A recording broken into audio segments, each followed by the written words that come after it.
Right now, within arm's reach of where you're sitting, there's something powered by a discovery that changed the world. You've touched it today, probably multiple times. You'll touch it again before you go to sleep tonight. And yet, the man who made it possible died almost completely unknown. His name was Stanford R. Ovshinsky, and if you've never heard of him, you're not alone. He never won a Nobel Prize. He barely finished high school. He had no formal scientific training, no PhD, no university degree in physics or chemistry, but he had over 400 patents to his name. Think about that for a second. 400 patents. That puts him in the same league as Thomas Edison. And like Edison, Ovshinsky's inventions didn't just appear in laboratories, they appeared in your life, in your pocket, in your hand, right now. But here's what makes his story so strange, so almost impossible to believe. The scientific establishment didn't just ignore him. They actively fought against him. They called him a fraud. They said his discoveries violated the laws of physics. They published papers explaining why what he'd invented simply couldn't work. And the whole time, it was working. Let me take you back to 1960. Detroit, Michigan. A small, cluttered workshop above a machine shop.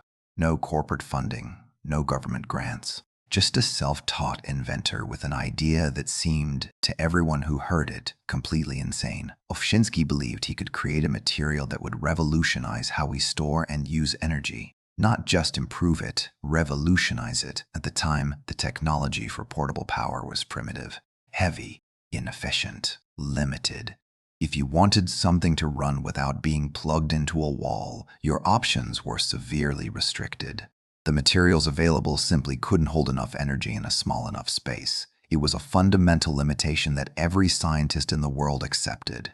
Except Ovshinsky didn't accept it. He started experimenting with something called amorphous materials. Now, stay with me here, because this is where it gets fascinating. Most materials we interact with daily have what's called a crystalline structure.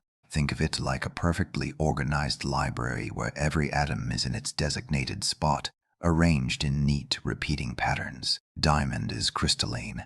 Table salt is crystalline. Silicon computer chips are crystalline.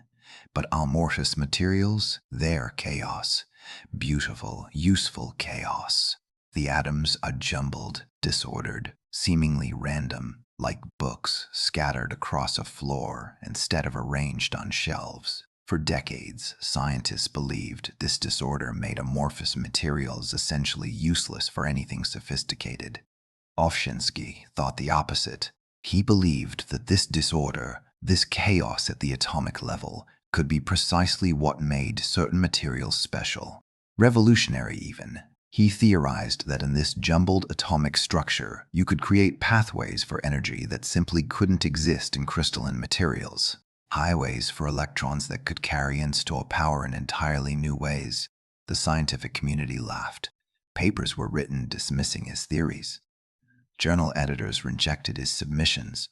When he presented at conferences, researchers walked out. But Ovshinsky kept working. He mixed metals that weren't supposed to work together. He created alloys with bizarre combinations of elements. Nickel with rare earth metals. Hydrogen absorbed into metal lattices in ways that seemed to defy conventional chemistry. He was operating on intuition, on hunches, on a deep understanding of materials that came not from textbooks, but from years of hands-on experimentation. And then, something extraordinary happened. He created a material that could absorb and release energy in a completely reversible cycle, over and over again, thousands of times, without degrading, without losing capacity. A material that could be charged and discharged repeatedly while maintaining its properties. This was unprecedented. Traditional materials would break down, they'd form crystals, they'd corrode, they'd lose their ability to store energy after just a few dozen cycles. But Ovshinsky's amorphous alloys, they just kept working. Charge them, discharge them, charge them again. Hundreds of cycles, thousands of cycles, eventually tens of thousands of cycles, eventually tens of thousands of cycles. The implications were staggering. But here's where the story gets even stranger. When Ovshinsky tried to explain how his materials worked, he couldn't use conventional physics. The equations didn't apply, the models broke down. He was operating in a realm between quantum mechanics and classical physics, creating effects that the existing scientific framework simply couldn't explain. So he invented his own framework.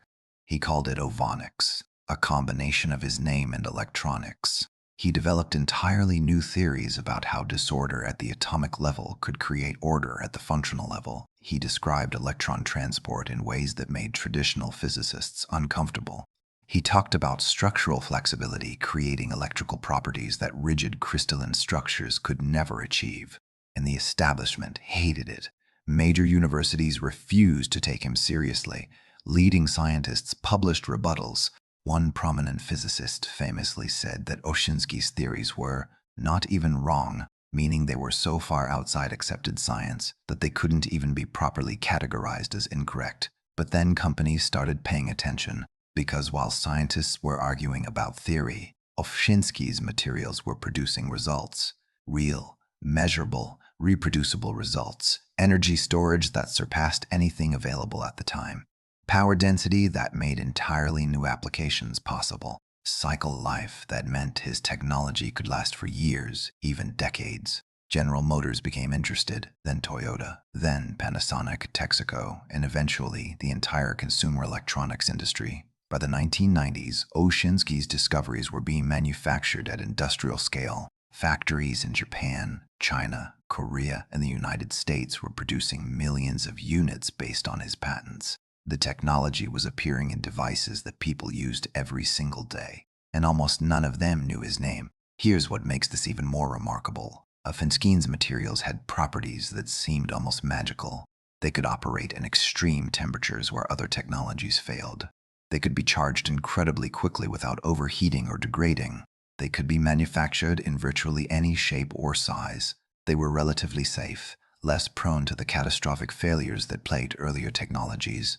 But perhaps most importantly, they had an energy density that made portable power genuinely practical for the first time. Let me put that in perspective. The materials that came before Ovshinsky's discovery could store roughly 30 to 50 watt-hours per kilogram. His materials, they could achieve 60 to 80 watt-hours per kilogram. That might not sound like a huge difference, but in the world of portable power, it was revolutionary. Suddenly, devices could run longer. They could be smaller.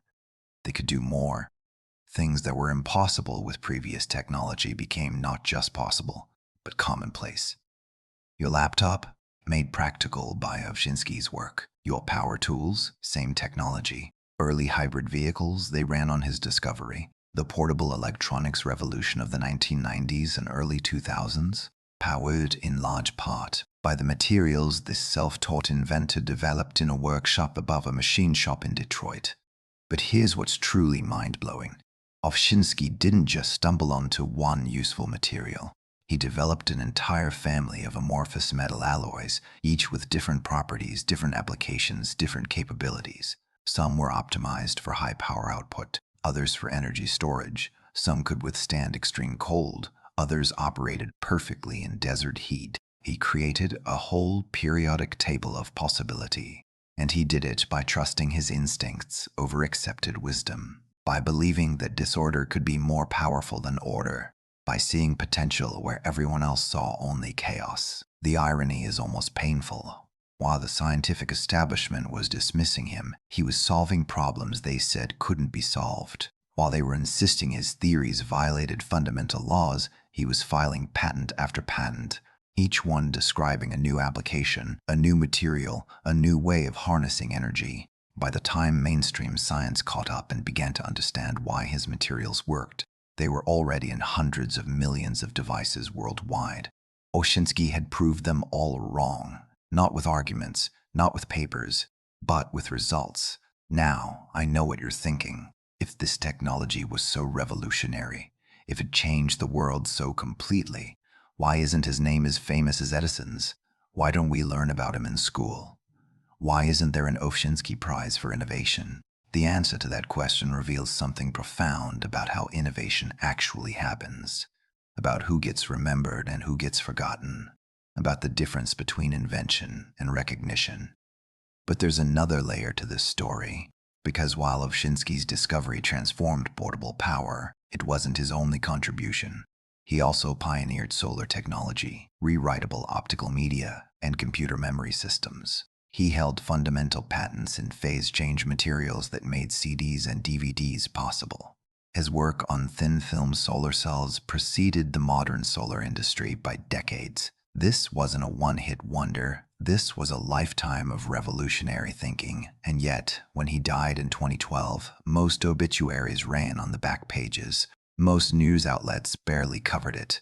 The man who had enabled the portable electronics revolution passed away in relative obscurity. His widow, Iris Ovshinsky, who had been his scientific partner for decades, spent her remaining years trying to ensure his legacy wouldn't be completely forgotten. She gave interviews. She donated archives to universities. She fought to keep his name attached to his discoveries. But the devices just kept multiplying. Billions of them. In pockets, in bags, on desks, in cars, all carrying inside them a piece of Stanford Ovshinsky's genius, all using principles he discovered when everyone said it was impossible. Every time you pick up your phone, you're holding his legacy. Every time you use a cordless tool, you're benefiting from his insight. Every time you wonder how he managed to fit so much power into such small spaces, you're witnessing the practical application of theories he developed against all opposition. The technology has evolved since his original discovery, of course.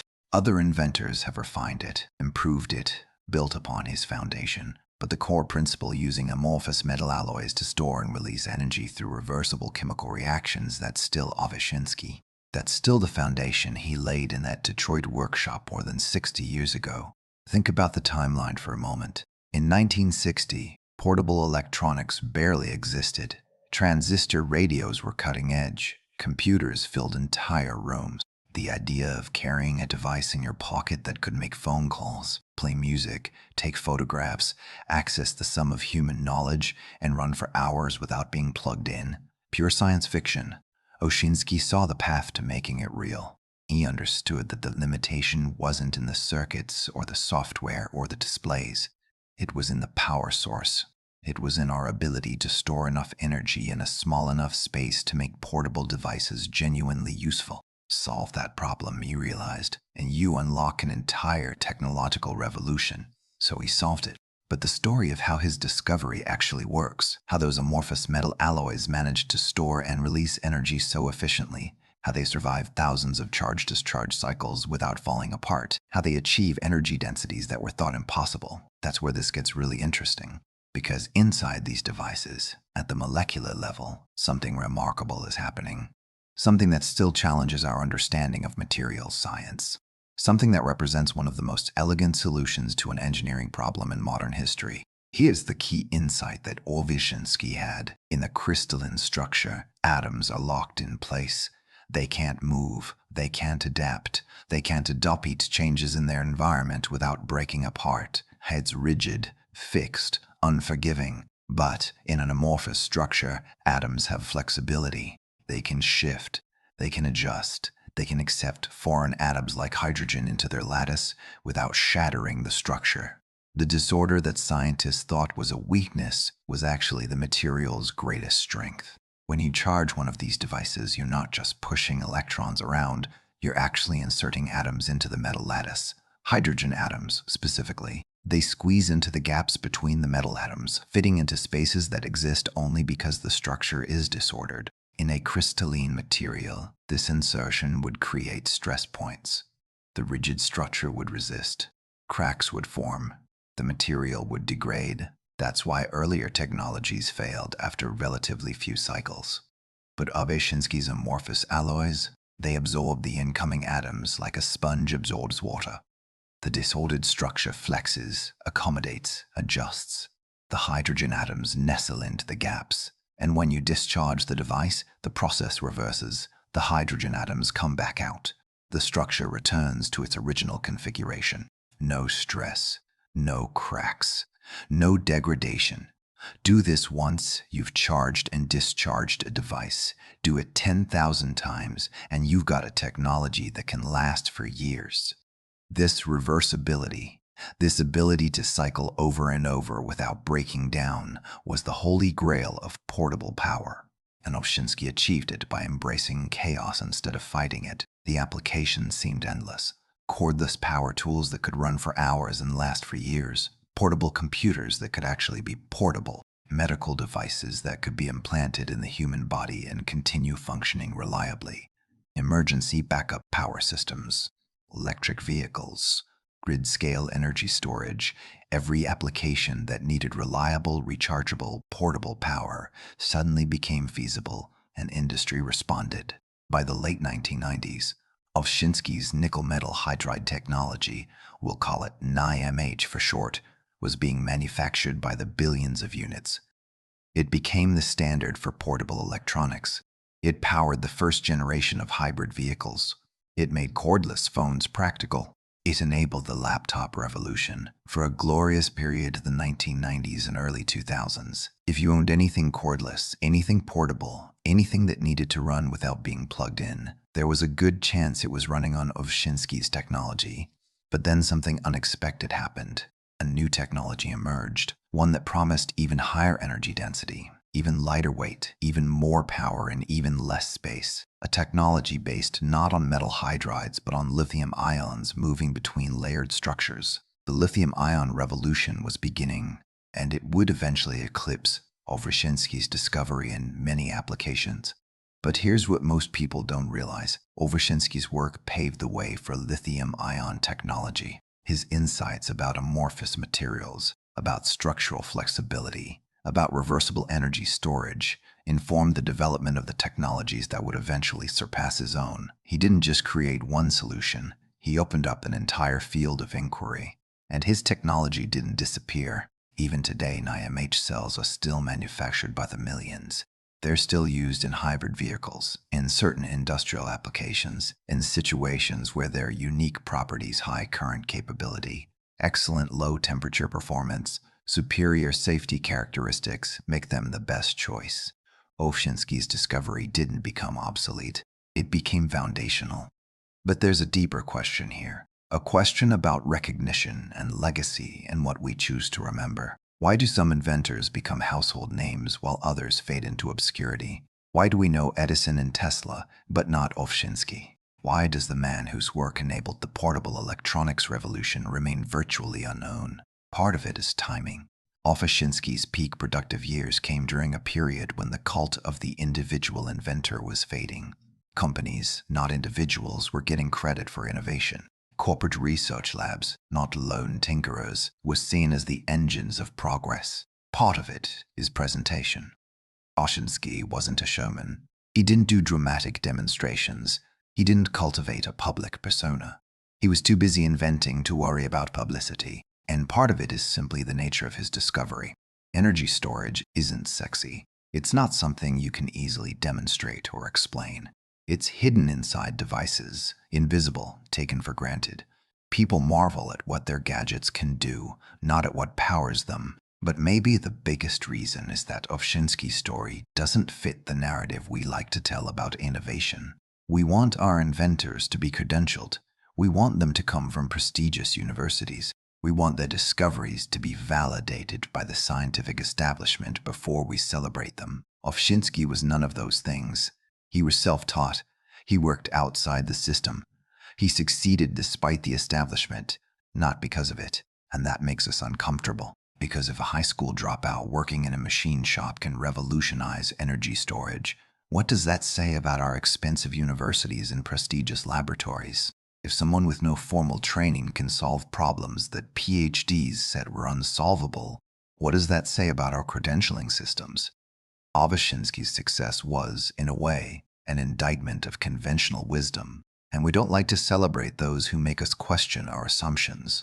But here's what makes his story so important, so vital to understand. Ovshinsky proved that revolutionary innovation can come from anywhere. That formal education, while valuable, isn't the only path to discovery. That sometimes the biggest breakthroughs come from people who don't know what's supposed to be impossible. He looked at the fundamental problem of energy storage with fresh eyes. No preconceptions, no baggage, no investment in existing theories.